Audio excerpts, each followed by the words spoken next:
Dude, are you okay? Yeah, I'm good. I'm just having an anxiety attack. Wait, what? Then why are you just standing there? There's fight, flight, and freeze, man. My body chose freeze this time. Okay, well, how can I help? Okay, first of all, take it down a notch.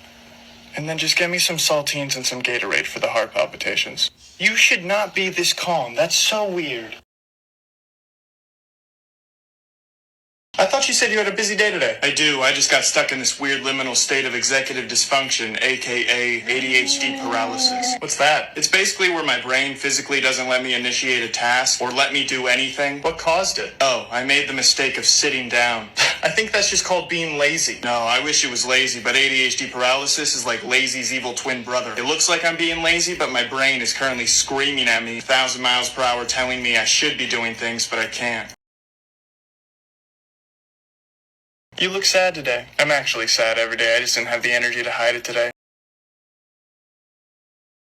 What are you thinking about? I'm imagining fake scenarios and hurting my own feelings. Okay, and what do we do when we feel sad? Apologize continuously to every single person I have a conversation with. No, sorry. How are you so funny? Because I don't know how to deal with serious emotions without turning them into a joke. I'm not depressed. It's just in my head. I'm overreacting. Dude, I'm pretty sure you just gaslighted yourself.